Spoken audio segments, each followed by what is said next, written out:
So yun guys, ito nga ang sitwasyon natin dito, no? Sa mga gusto lang ng update, no? Dito kung ano nangyayari na sa Marikina River. Ito guys, yung papunta ng Libis, Quezon City, papunta ng Eastwood. Ito naman papunta ng ng Riverbank Center naman dito. Ay papunta rin ng SM Marikina. Ito highway yan, no? Malaking kalsada yan guys. Pero nakita nyo, may tubig na. Ayan, opo, may tubig na yan, no? Pag ganito kaya taas na yung tubig guys, medyo nakaka-alarma na yan. Kaya karamihan, inalis na nila yung mga sasakyan nila, parking space yan eh. Inakit na nila sa matataas na lugar yan, kasi delikado na. Ito na yung tubig oh. Ito po ay hindi ordinaryong baha. Yan yung baha na mataas na yung ilog. Ayan, pakapantay na siya ng ilog na yan, kaya kulay brown yan oh. Ayan. Ito po ay tubig ilog na. Ayan, hindi na siya regular na baha lang, no? Papasok na siya sa mga kabahayan dito. Yun ang ano sa kanya, problema.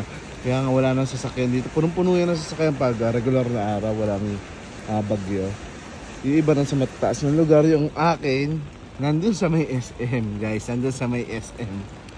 Ang bait ni SM guys dito kasi yung mga sasakyan, pinapayagan niya mag-park sa kanya ng overnight kapag ganitong may mga malalakas na ulan. Ayan ha. Kaya kayo kung wala kayong maparkingan, motorman or bulldozer, submarine yan, pwede sa SM. Ayan. Tignan nyo naman, unti-unti nang tumataas yan. Kita nyo na. So ulitin ko, ito nga yung papunta ng Eastwood. Ito naman yung papunta ng Riverbanks at ng ano pa dyan, Antipolo. Ayan o, umaakit. Ayan yung Marcos Highway. Ayan, may nakita kayong mga dumadaan.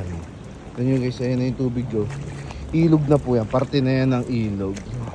Nakapansin nyo, ay may mga ilang tao na lang yung nagbabantay doon. Kanina nakakatakot kasi lakas pa rin ang ulan. So yung iba, nagbabantay pa rin, umaasa na, ayan o, makahuli ng sirena. Siyempre, sirena, pwede mong idaing yun. Kano kaya idaing yung sirena, no? Laki. Kasi bisugo nga, mahal na nun eh. Yung sirena pa. Kaya lang, bakit na presyon yun, di ba? Pag nakahuli ka ng sirena. Dagdag problema pa eh, no? Paano mo rin bibilad? Pero anyway, ito na nga yung tubig. Hindi na madaanan yung kalsada na to, oh. Ano ba tawag dito? C5 ang tawag kasi namin dito eh. Ito yung Barangay IBC. Medyo mababa itong part na to.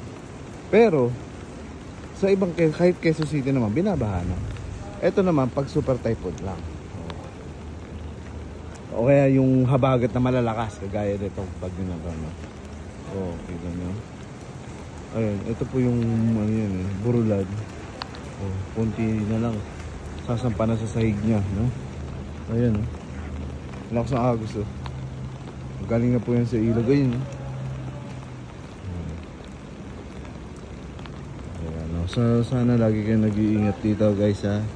Malakas ang ulan, huwag na kayo lumabas ng bahay. Diyan na lang kayo, huwag na kayo pumasok sa trabaho, ma-absent na lang kayo. Kung mababasa lang kayo, magkasakit pa kayo.